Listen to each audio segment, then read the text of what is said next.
ताज्या बातम्यांसाठी ABP माझाला subscribe करा आणि बेल आयकॉन प्रेस करा. जी अपेक्षा होती तिची बऱ्याच अंशी पूर्तता झालेली असून दिवस आणि 1 मे 1960 या दिवशी त्यावेळचे देशाचे प्रधानमंत्री पंडित जवाहरलाल नेहरू हे मुंबईत आले आणि त्यावेळचे मुख्यमंत्री यशवंतराव चव्हाण यांच्या उपस्थितीमध्ये नव्या राज्याच्या संबंधीचा निर्णय त्यांनी त्या ठिकाणी घेतला आणि त्या राज्याची सुरुवात 1 मे 1960 पासून झाली. आणि म्हणून हा दिवस आपण महाराष्ट्र दिन म्हणून साजरा करतो. यंदाच्या वर्षी महाराष्ट्राच्या निर्मितीला जवळपास 60 वर्ष पूर्ण होतात. आणि या 60 वर्षांमध्ये अनेक क्षेत्रामध्ये जे काही आपण योगदान दिलं देशासाठी, राज्यासाठी, विविध घटकांच्यासाठी, याची कल्पना आपल्यापैकी प्रत्येकाला आहे. आज एका व्यक्तीचं स्मरण करण्याचा दिवस आहे आणि तो म्हणजे अतिशय सोप्या आणि साध्या भाषेमध्ये आपल्या खंजिरीने ज्यांनी समन्वयाचा, मानवतेचा संदेश सबंध देशभर दिला त्या राष्ट्रसंत तुकडोजी महाराजांची सुद्धा जयंती आहे. आणि मला खात्री आहे की राज्यातल्या अनेक भागामध्ये, शेजारच्या राज्यामध्ये सुद्धा ही जयंती साजरी केली जाते. या सगळ्या पार्श्वभूमीने आपल्याकडे बोलत असताना एका गोष्टीच्यामुळं आपण सगळेजणच अस्वस्थ झालो आणि त्याचं महत्त्वाचं कारण आपण आज या देशातल्या रसिकांना सतत त्यांचं समाधान करण्याच्यासाठी ज्यांनी आपलं आयुष्य दिलं, आपल्या कलेच्या दर्शनानं जे कलावंत लोकांच्यापर्यंत सर्वत्र पोचले असे 2 महान कलावंत आज आपल्यामध्ये नाही. आणि एक इरफान खान की ज्यांनी आपलं आयुष्य कलेच्या क्षेत्रात दिलं आणि या कलेच्या माध्यमातून त्यांनी लोकांना संबोधित करण्याच्या संबंधीचं सुद्धा काम केलं. आज ते आपल्यामध्ये नाही. आणि त्याचबरोबर कपूर कुटुंबीय आणि या देशाचा प्रत्येक रसिक यांचं एक आगळं वेगळं अशा प्रकारचं नातं काही पिढ्यांचं यशस्वी झालेलं आहे. म्हणजे ते पृथ्वीराज कपूर असतील, राज कपूर असतील, या सर्वांची कला ही महाराष्ट्रामध्येच नव्हे, देशामध्येच नव्हे, तर देशाच्या बाहेरसुद्धा अनेक राष्ट्राच्यामध्ये जाऊन पोचली आणि त्याच्यामध्ये त्यांचा सन्मान हा होत असेल. आज याच मालिकेतलं एक महान कलावंत ऋषी कपूर यांचं निधन झालं आज सकाळी आणि ते आपल्यामध्ये आज झालेले नाही. आणि म्हणून ज्या कुटुंबियांनी सबंध रसिकांना सातत्याने संतुष्ट ठेवण्याच्या संबंधीचं काम केलं, आज असे 2 महान कलाकार आपल्यामध्ये नाही आहेत. त्यांचं स्मरण करणं, त्यांना श्रद्धांजली अर्पण करणं ही आपल्या सगळ्यांची जबाबदारी आहे. आणि म्हणून आपल्याशी बोलण्याची सुरुवात मी या दोघांच्याबद्दल एक प्रकारची श्रद्धांजली आणि कृतज्ञता व्यक्त करून करतो. सगळ्या जगामध्ये कोरोनाचं संकट हे किती मोठं हे सांगण्याची आता आवश्यकता नाही. दिवसेंदिवस भारताच्या बाहेरची आपण आकडेवारी बघितली तर पाश्चिमात्य देशांच्यामध्ये कोरोनाच्या संबंधीचा प्रसार तर अधिक आहेच, पण त्याला बळी पडणाऱ्या लोकांची संख्या ही अधिक वाढलेली दिसते. दुर्दैवानं भारतामध्ये सुद्धा कोरोनाचा प्रादुर्भाव झालेला आहे. त्याची जबरदस्त किंमत आपल्याला सुद्धा सर्व दृष्टीने द्यावी लागते. भारताच्या बाहेर आपण बघतो जे पाश्चिमात्य देश आहेत, जे आर्थिकदृष्ट्या अत्यंत सबल आहेत, विज्ञानाच्या आणि संशोधनाच्या क्षेत्रामध्ये ज्यांनी फार मोठं काम केलेलं आहे, या देशामध्ये मग ते अमेरिका असेल, ते इंग्लंड असेल, ते स्पेन असेल, ते इटली असेल, ते जर्मनी असेल, या सगळ्या देशाच्यामध्ये जो प्रादुर्भाव झालेला आहे करोनाचा आणि त्याला सामोरं जाण्याच्यासाठी जे प्रयत्न चालू झाले त्याच्यामध्ये भारताच्या मानानं तुलनात्मक यश तिकडे कमी मिळतं आहे आणि मृत्यूमुखी पडलेल्या लोकांची संख्या टक्केवारीमध्ये ती अधिक आहे. आपण अशी अपेक्षा करूया की लवकरच त्याही परिसरामध्ये स्थिती बदलेल आणि ज्या पद्धतीनं भारतामध्ये या सगळ्या परिसराच्या संदर्भात, प्रश्नाच्या संदर्भात जे प्रयत्न केले गेले तज्ज्ञांनी, वैद्यकीय क्षेत्रातल्या लोकांनी, जाणकारांनी आणि लोकांच्या सहकार्याने, तशी स्थिती इतरत्र सुद्धा निर्माण व्हावी. आज आपल्या देशामध्ये जर आपण बघितलं तर संख्या ही वाढती आहे.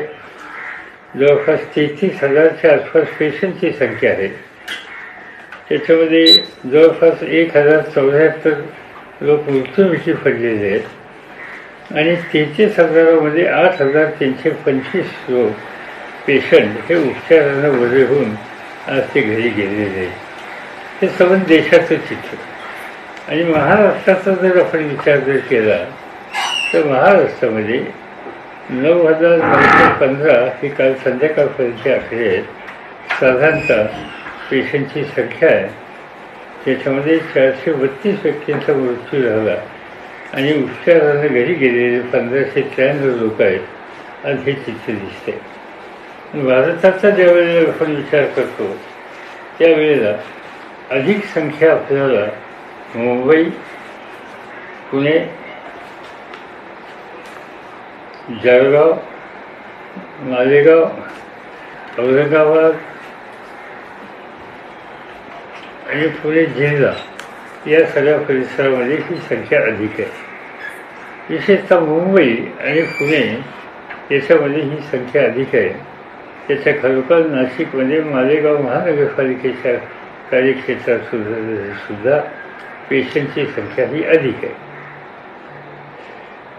मुंबईमध्ये आणि पुण्यामध्ये संख्या अधिक असली तर त्याच्या कारणामध्ये गेल्याच्या नंतर असं दिसतं आहे की बहुसंख्य जो या शहराचा जो भाग आहे त्या ठिकाणी अशा प्रकारचं संकट दिसत नाही. पण काही ठराविक पॉकेट्स आहेत जिथं स्लम्स आहेत, झोपडपट्टी आहे, ज्या ठिकाणी लोकांची गर्दी आहे, एका लहानशा जागेमध्ये अधिक लोक राहतात आणि सोशल डिस्टन्सिंगच्या संबंधीची काळजी घेण्याची इच्छा असताना सुद्धा त्याला मर्यादा आहेत आणि त्याचा दुष्परिणाम म्हणून दुर्दैवानं त्याच्यातून या रोगाचा सुद्धा फायदा होतो. आणि म्हणून आज आपल्याला मुंबई काय, पुणे काय यामध्ये याची संख्या अधिक दिसते. पण त्याला आणखीन एक कारण आहे की इथल्या महानगरपालिका आणि बाकीच्या सगळ्या शासकीय यंत्रणेनं एकंदर रुग्णांची पाहणी करण्याच्यासाठी, केस करण्याच्यासाठी फार मोठ्या प्रमाणात कार्यक्रम हातामध्ये घेतलेला आहे. आणि या टेस्टमधून आपल्याला हे नजरेसमोर येतं आहे की यामध्ये सर्वच काही कोरोनाचे पेशंट असतात असं नाही आहे.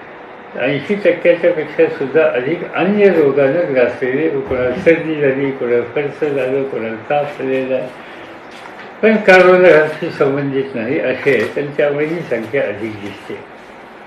आणि त्यामुळे या सगळ्या परिसरामध्ये या ज्या आपल्या यंत्रणा आहेत त्या यंत्रणा अतिशय कष्टानं त्या यंत्रणेचे सगळे घटक मनापासून त्या ठिकाणी काम करत आहेत आणि त्याचा परिणाम हा मला खात्री आहे की आपल्या सगळ्यांना हे दिसायला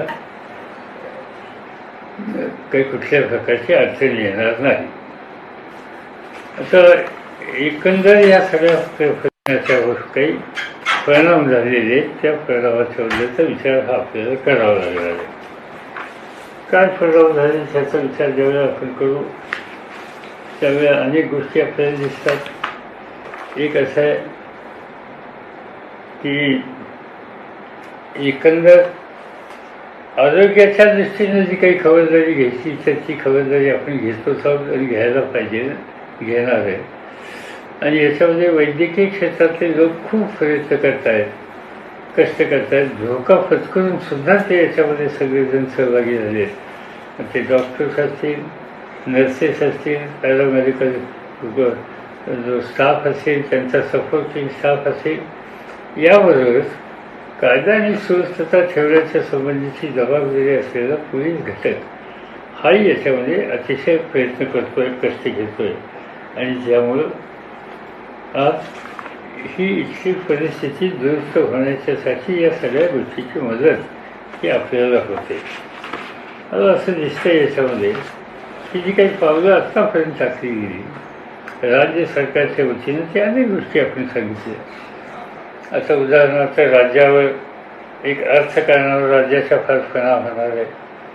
आता आजचा 40वा दिवस, हे गेले 40 दिवस सवन बंदच आहे.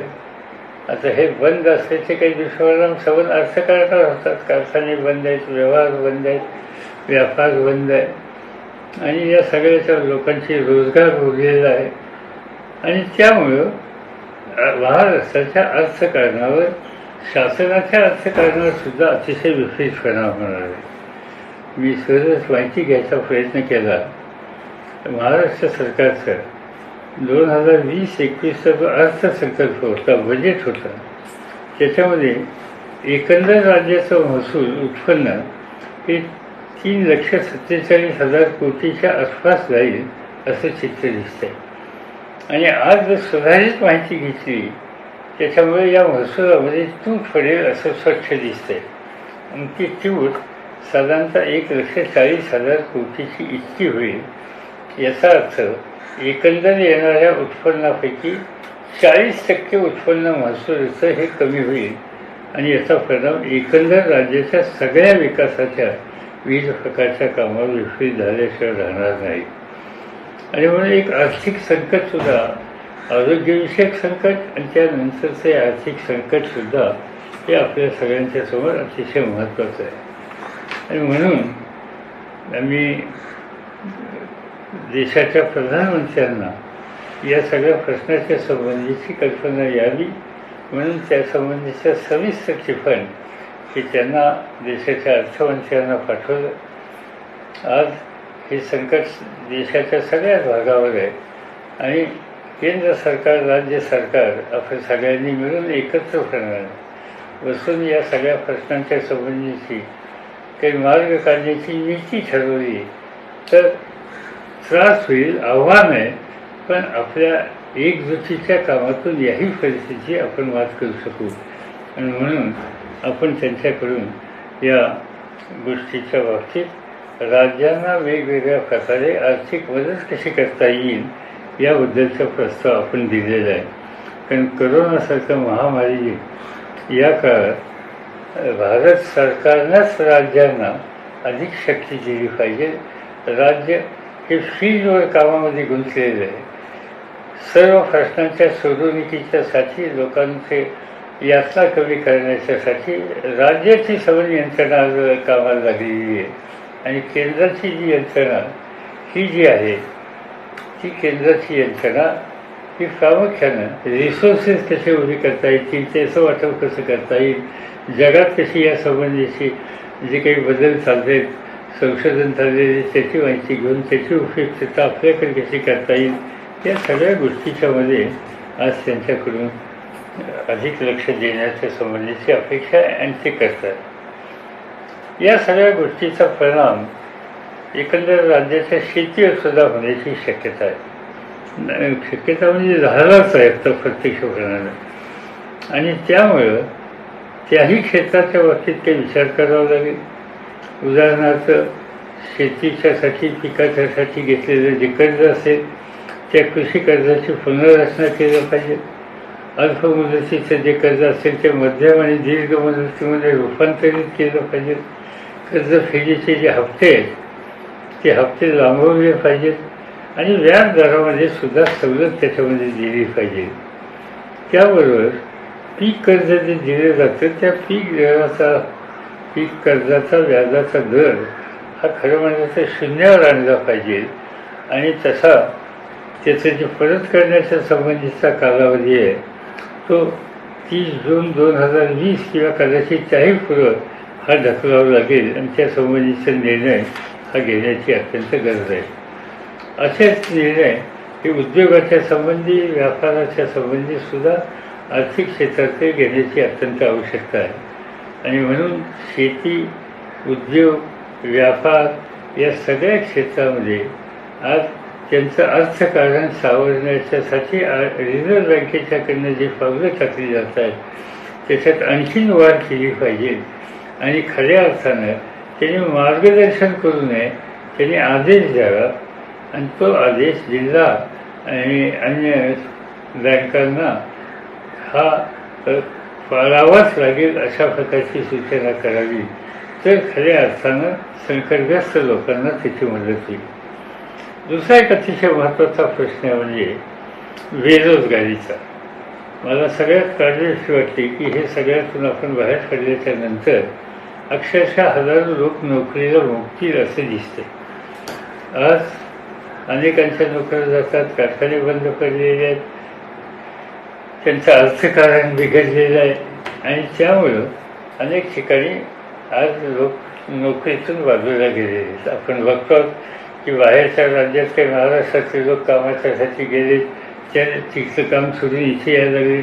या राज्यात बाहेरच्या राज्यातले लोक काम करतात ते इथलं काम सोडून तिकडे गेलेले आहेत आणि या सगळ्या गोष्टीच्यामुळे एका बाजूने बेरोजगारी आणि दुसऱ्या बाजूने उद्देशाला या महामारीतनं बाहेर पडल्याच्या नंतर पुन्हा एकदा व्यवसाय सुरू करण्याच्यासाठी जे मनुष्यबळ लागेल कदाचित त्याच्या उपलब्धतेच्या संबंधीचा सुद्धा हा प्रश्न हा होण्याची शक्यता नाकारता येत नाही. त्याचा विचार आपण सगळ्यांनी केला पाहिजे.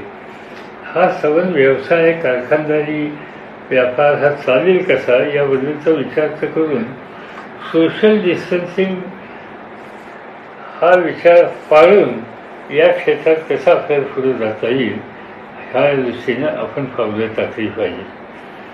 याशिवाय इतर बरेच घटक आहेत असे की ज्या घटकांच्या संदर्भात आपल्याला हा विचार करावा लागेल.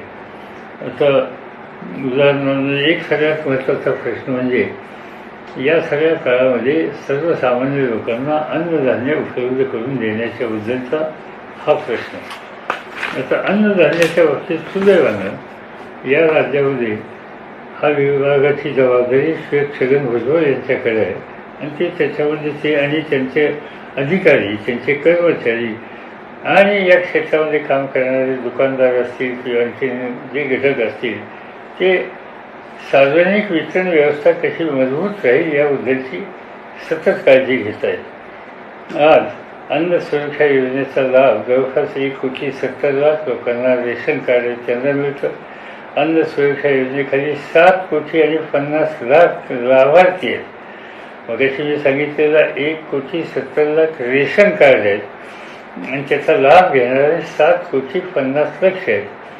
APLचं केसरी कार्ड घेणारे 71,54,000 लोक आहेत आणि APL केसरी कार्डधारक लाभार्थी जवळपास 3 कोटीच्या पुढे आहेत.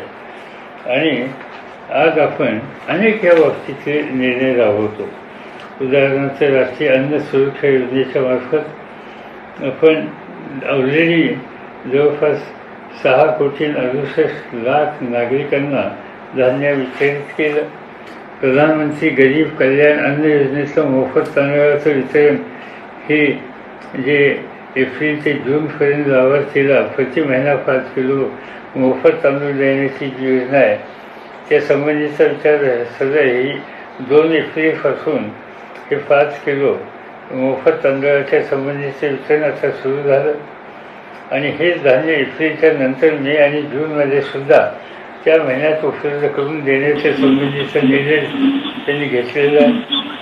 त्याशिवाय केशरी शिधाधारकांना सवलतीच्या दरामध्ये आपण धान्य देण्याचं वितरण केलेलं आहे. काही ठिकाणी प्रत्यक्ष काम सुरू झाले, काही ठिकाणी उद्या 1 मेपासून सुरू होईल. APL केशरीधारक जे शिधापत्रिका धारक आहेत त्यांना 8 रुपये किलो गहू आणि 12 रुपये किलो तांदूळ या दरानं प्रति व्यक्ती 3 किलो गहू, 2 किलो तांदूळ याप्रमाणे 5 किलो अन्नधान्य मे आणि जून 2 महिन्यामध्ये वितरित करण्यात येणार आहे. असे अनेक कार्यक्रम आज अन्नधान्य विभागाच्या वतीने सुद्धा घेतलेले आणि त्याची अंमलबजावणी करण्याचा उद्देशाचा प्रयत्न हा सुरू आहे. याशिवाय आपल्याला आणखीन असंही बघायला मिळते की अनेक संस्था संघटना या सगळ्या कामामध्ये मदत करते. उदाहरणार्थ राष्ट्रवादी काँग्रेसात वैद्यकीय सेल सबल राज्यामध्ये वैद्यकीय क्षेत्रातल्या डॉक्टरांची एक अतिशय मोठी संघटना या पक्षाकडे आहे. आणि इथं पक्षीय प्रकारचा विचार न करता रुग्णसेवा या दृष्टीनं त्यांनी त्याच्यामध्ये लक्ष घातलं. आता एक फार मोठा कार्यक्रम त्यांनी घेतला की हे सगळे डॉक्टर नर्सेस वगैरे या रुग्णांना हाताळण्याच्यासाठी त्यांच्या मनावर एक दडपण असतं आणि ते जावं म्हणून एक त्यांना फेस किट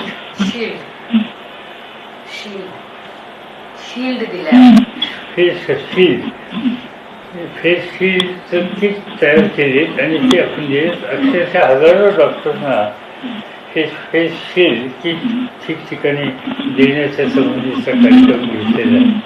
डॉक्टर काळे या विभागाचं काम बघणारे आणि त्यांचे सगळे सहकारी या क्षेत्रामध्ये अहोरात्र काम करत आहेत.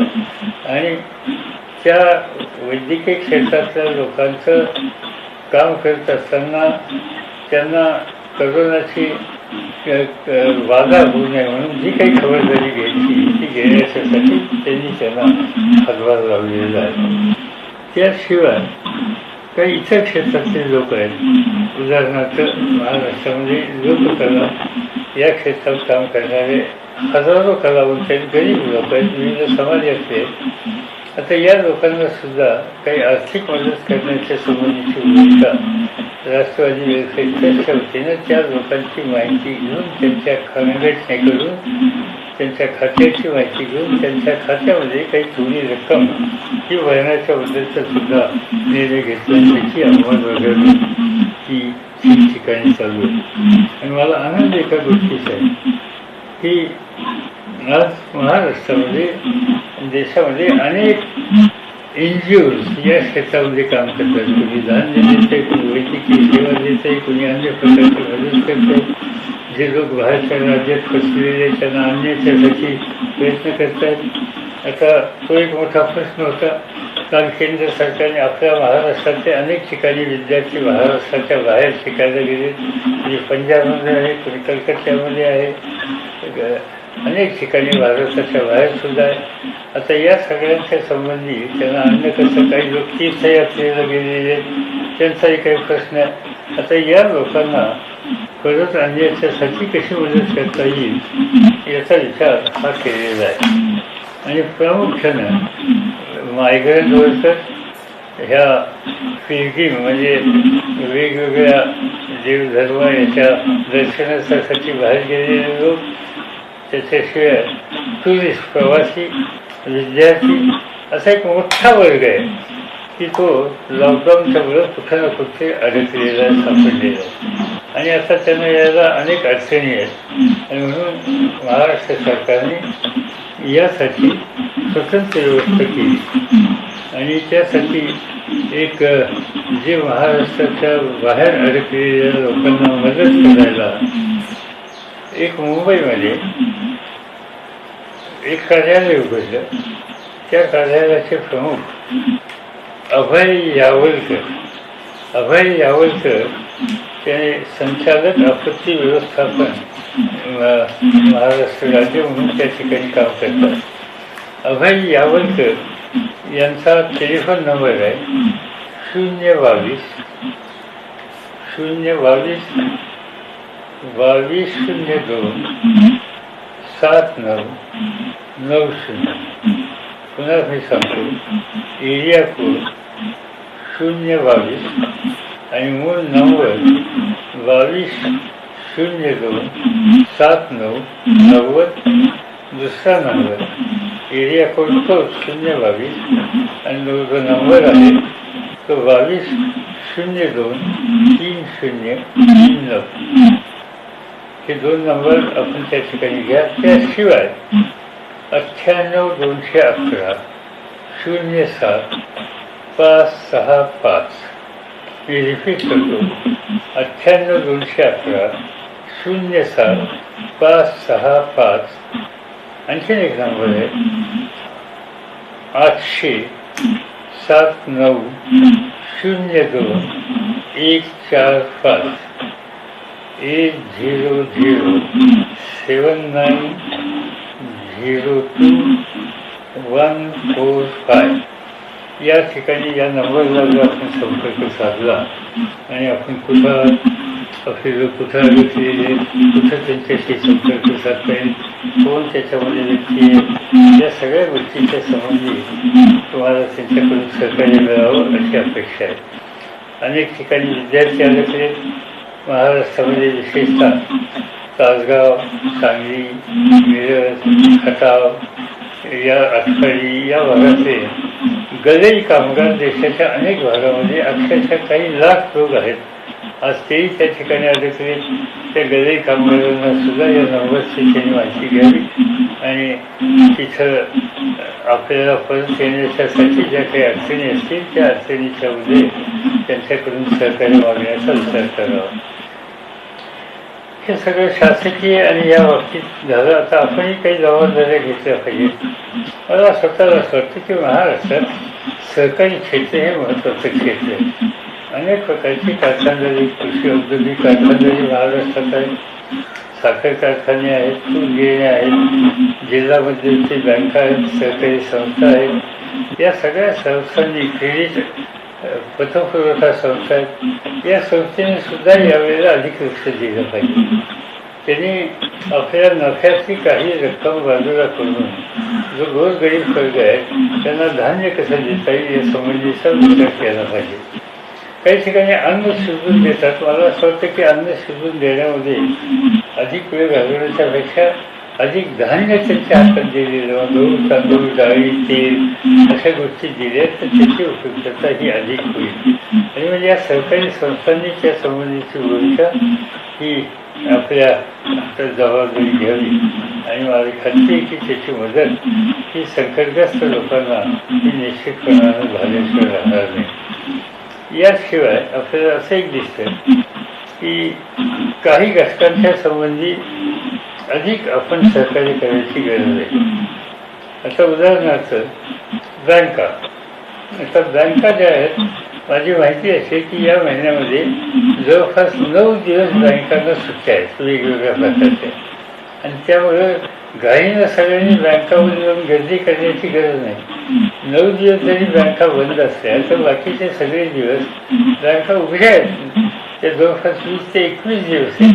आणि त्यामुळं जो काही कालावधी बँकेने जाहीर केलेला असेल त्यावेळेला आपण सोशल डिस्टन्सिंगच्या संबंधीच्या सूचना लक्षामध्ये घेऊन आपण त्या ठिकाणी गेलात तर मला असं वाटतं की त्याची मदत बँकांना होईल, तुम्हालाही सगळ्यांना होईल. त्यामुळे त्या ठिकाणी फार गर्दी करण्याच्या उद्देशाने काही आवश्यकता नाही. नंतर बँका असतील किंवा भाजी आणि तत्सम फळांचे बाजार असतील किंवा जे काही किराणा दुकानं या सगळ्या ठिकाणी ज्या काही ठराविक वेळा गावागावात शहरामध्ये जाहीर केलेल्या आहेत त्या वेळांच्या मध्ये आपण त्याचा प्रश्न सोडवण्यासाठी त्या सगळ्यांचे सहकार्य हे केलं पाहिजे. मला असं वाटतं की शासकीय यंत्रणा मग पोलीस किंवा वैद्यकीय क्षेत्रातली हे तर काम करते, त्यांना तसं आपण पूर्णपणानं सहकार्य केलं पाहिजे. कुठं ना कुठेतरी कुठं पोलीस हल्ल्याने झाला, कुठं वैद्यकीय अधिकाऱ्याचा हल्ला झाला, असे बातम्या ऐकायला मिळतात. त्यांनी वेदना होतात. खरं म्हणजे तर या सगळ्या काळामध्ये स्वतःच्या जीवाचा विचार न करता जो घटक प्रयत्नांची पराकाष्ठा करतोय त्याला साथ देऊया आपण कृपा करून या संबंधीचा संयम हा आपण पाळला पाहिजे आणि यांना सहकार्य हा केला पाहिजे.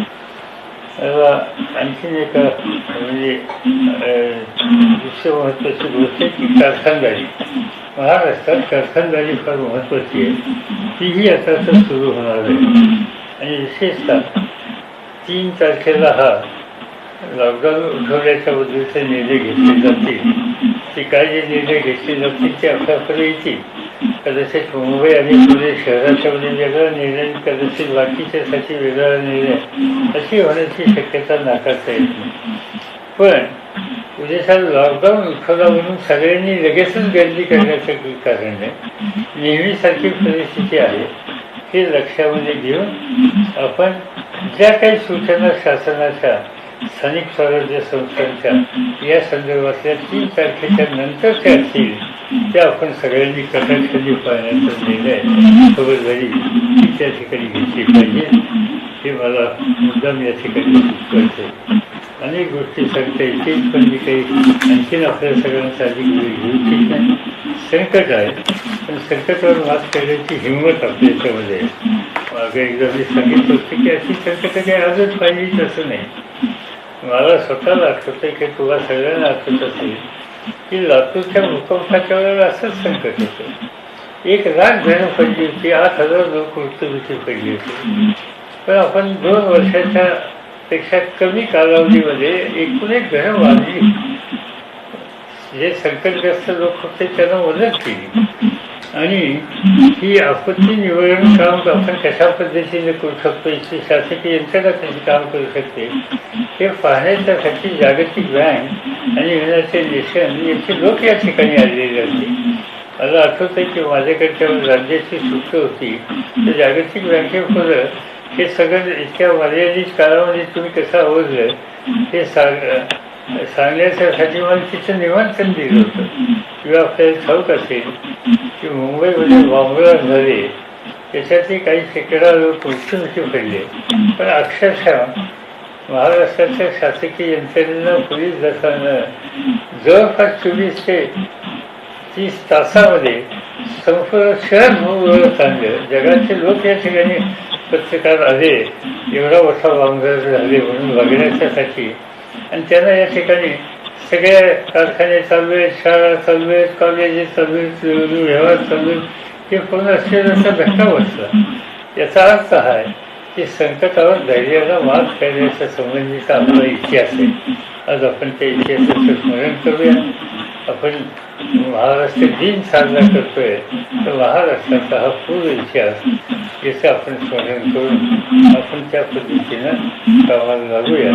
माझी खात्री आहे की याच्यात आपण यशस्वी होऊ. अंगद खरंद यांचा मेसेज आहे की लाईट प्रश्न अवघड झाला आहे. साहेब कॅनॉलला पाण्याचं नियोजन आणि लाईट यांच्यासाठी काही मार्गदर्शन करू शकतात? कसं आहे की पाण्याचं हा कॅनॉलचं पाणी म्हणजे महाराष्ट्राचं एकंदर क्षेत्र जमिनीचं बघितलं तर कॅनॉलचं पाणी मिळणारं क्षेत्र हे 10% सोडून आहे. कारण माझ्या जी भागामध्ये हे प्रश्न झालेले असतील मला निश्चित त्या संबंधीची काय त्याची माहिती नाही. कारण पाटबंधारे खात्याच्याशी आणि त्या विभागाचे प्रमुख जयंत चौकटी यांच्याशी बोलून संबंध राज्यातल्या कालव्याच्या पाण्याच्या संबंधीची जी नीती आहे त्याची अंमलबजावणी व्यवस्थित होते का नाही ते आम्ही तातडीने त्याच्यामध्ये लक्ष घालू. आणि विजेचा पुरवठा हा होतो याच्यात वाद नाही. पण आणखीन काही कमतरता असली तर त्या विभागाशी बोलणं हे सहज शक्य आहे. समीर लातेंचा प्रश्न आहे की आपले विद्यार्थी जर आपण बोलला तसं परत येतील तर ह्या कालावधीला किती दिवस लागतील ह्या सगळ्यांना, म्हणजे विद्यार्थी तुम्ही म्हणला तसे पिलग्रिम्स, टुरिस्ट? मला स्वतः वाटतं की विद्यार्थी आणि ह्या सगळ्यांना इथे 3-4 दिवसापेक्षा जास्त वेळ लागणार नाही. कारण आज जवळपास 1000च्या पेक्षा जास्त स्टेट ट्रान्सपोर्टच्या बसेस या आपल्या बाहेर पाठवलेल्या आहेत आणि आणखीन पाठवण्याचं काम करतोय आपण. त्या जशा बसेस जातील मागणी होईल त्या पद्धतीनं आपण विद्यार्थ्यांना परत आणण्याच्या बद्दलची काळजी घेतो. पण माझी विनंती एका गोष्टीची, जे पर्यटनाच्यासाठी लोक गेले त्यांच्याकडे त्यांची वाहनंही आहेत, त्यांनी आपल्या वाहनांनी सुद्धा परत याचा विचार करावा. आणि राज्य सरकार, मगाशी मी जे आपल्याला उदाहरण माहिती जी दिली की तुम्ही अभय यावलकर ज्यांचा नंबर दिला त्यांच्याशी संपर्क साधल्याच्या नंतर जिथून तुम्ही येणार आहात, तुमचं वाहन येणार आहे, तो तिथल्या जिल्हाधिकाऱ्यांची संमती आणि आपल्याकडच्या जिल्हाधिकाऱ्यांची संमती ही आपल्या हातात देण्याच्या संबंधीची व्यवस्था केली जाईल. आणि त्यामुळं त्या विना अडथळा आपली वाहनं या ठिकाणी आणण्याच्यासाठी मार्ग सुलभ करणं शक्य आहे. राकेश नखाथे, जे पोलीस बांधव आपल्यासाठी सुरक्षिततेसाठी जबाबदारी पार पडतायत, त्यांच्यावर हल्ले होत आहेत, हे प्रकार अतिशय वाईट आहेत. हल्लेखोरांवर कडक कारवाई करावी अशी आमची आणि महाराष्ट्राची इच्छा आहे. मी तसंच म्हणून जे घडले त्याच्याबद्दलच्या वेदना मी व्यक्त केल्यात, पण त्यावर आता नुसतं समंजसपणा किंवा वेदना व्यक्त करून पुरेसं होणार नाही. जर हे प्रकार वाढणारे असतील तर त्यासाठी अतिशय कठोर अशा प्रकारची कारवाई करण्याची भूमिका आजच देशाच्या राज्याचे गृहमंत्री श्री अनिल देशमुख यांनी जाहीर केलेली आहे आणि त्याचे परिणाम आपल्याला बघायला मिळतील. विठ्ठलराव पाटील साहेब, चंदगड तालुक्यात तुम्ही हेलिकॉप्टरनी आला होता असं माझ्या लहानपणी मी पाहिलेलं आहे. आज मी तुमच्याकडे तालुक्याला हॉस्पिटलसाठी तुमच्या हस्ते उद्घाटन प्रसंग अनुभवायला तालुक्यातील जनता वाट पाहत आहे. ही माझी एक इच्छा आहे. ठीक आहे, तर तुमची इच्छा ही आहे, मला माहिती नाही तिथं हॉस्पिटल कुठं आहे. निश्चितपणानं असतील. तिथे विधानसभेचे सदस्य श्री पाटील त्यांच्याशी संपर्क तुम्ही साधा. काय अडचणी आल्या तर तेही माझ्याशी संपर्क साधतील आणि या बाबतीत जी काही मदत लागेल ती मदत करण्याची भूमिका ही राज्य सरकारला घ्यायला आपण आग्रहाने विनंती करू. चंदगड हा तालुका महाराष्ट्राच्या सीमेवरचा आहे आणि त्यामुळं तो सीमेवरचा तालुका दुर्लक्षित करून चालणार नाही. श्रीकांत मानेंचा आहे, कष्टकरी कामगार 20 मार्च पासून कंपन्या बंद असल्याने तो अडचणीत आहे. त्यांना परवानगी द्यायचं तुम्ही बोलला आहे, पण त्यांची तपासणी करून त्यांना होम क्वारंटीन करावं. त्यांची सूचना आहे की जे प्रशासन मोठं क्वारंटीन इन्फ्रास्ट्रक्चर करते त्याच्याबद्दल त्यांचं अशी सूचना आहे की होम क्वारंटाईन केलं तर शासनाला दुसरी कामं करता येतील आणि शासनावरचा लोडही कमी होईल. ठीक आहे, आपली सूचना संबंधित त्यांच्याकडे पाठवायची व्यवस्था करू. पण लवकरात लवकर कारखाने सुरू झाले पाहिजेत, लोक कामाला गेले पाहिजेत. आता घरात बसणं फार झालं, आवश्यकता होती म्हणून जरूर ते आपण पाळलं, पण आता लवकर हे कारखाने सुरू कसे होतील हे बघितलं पाहिजे आणि अर्थव्यवस्था सावरायच्या दृष्टीनं पावलं तातडीने टाकावलं. एक चाकणवरून विनंती आहे, बंद असलेली इंडस्ट्री मेंटेनन्ससाठी 2 दिवस सुरू करता येईल का? कागदपत्र ऑफिसमध्ये जाऊन ठेवणे किंवा पगार करणे अशाही काही गोष्टी आहेत. तर ह्याच्यासाठी आम्हाला तुम्ही सुझाव करू शकता का की 2 दिवसासाठी फक्त 10-20% लोक कामावर गेले तरी चालतील, सगळ्यांनी जायची गरज नाही, पण मेंटेनन्स आणि पगार या दोन्ही गोष्टीच्यासाठी सर्वत्र ही कारखानदारी सुरू व्हावी ही सरकारची सगळ्यांचीच इच्छा आहे आणि तशा प्रकारची मागणी आहे.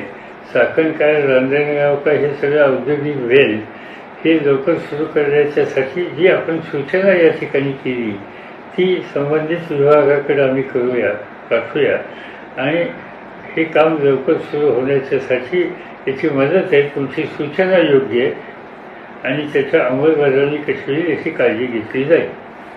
बाळासाहेब शिंदे, आदरणीय साहेब, विनंती की माथाडी कामगारांची अवस्था बिकट आहे. या काळामध्ये माथाडी कामगारांच्यावरही आपण आधीही नेहमीच आधार दिलेला आहे आणि आमच्या अपेक्षा तुमच्याचकडून आहेत. हो, बरेचसे कामगार हे गावाकडेच गेलेले आहेत.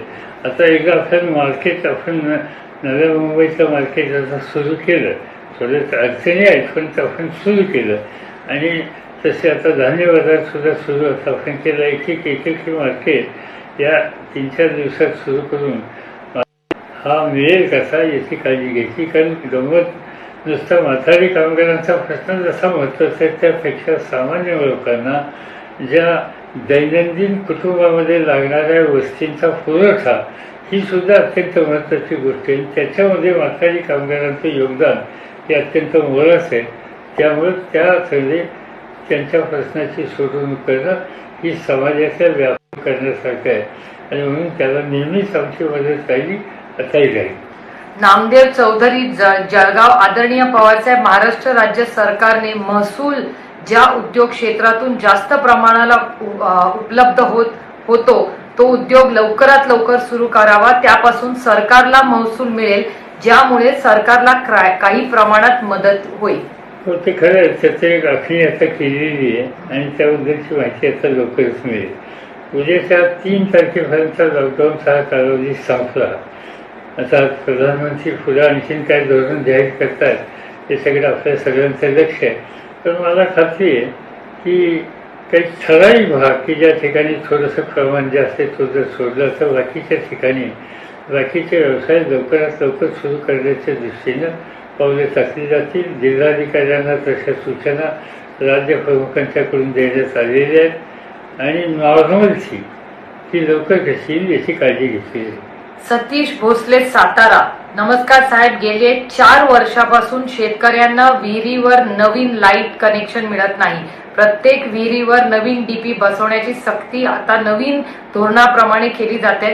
तर आपण तरी सरकारला सांगून काहीतरी मार्ग काढावा. गेले 4 वर्ष आम्हाला काहीच शेतकऱ्यांना तेव्हा मदत झाली नाही विजेबद्दल. ठीक आहे, असे आता हे काही प्रश्न असतात.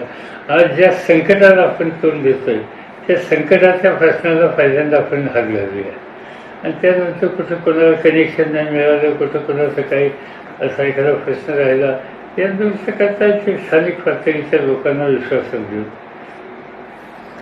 अजून बरेच क्वेश्चन आहेत पण त्याची उत्तर आपण देऊ शकतो. जवळपास पाऊण तास झाले. आता याच्यामध्ये एक गोष्ट मला जरूर सांगायची की हे जे सर्व संकटाला सामोरं जाण्याचं काम होतं आहे याच्यामध्ये मी सांगितलं महाराष्ट्राचे मुख्यमंत्री श्री उद्धव ठाकरे आणि त्यांचं सर्व मंत्रिमंडळ ही प्रयत्नाचं पराकाष्ठा करत आहे.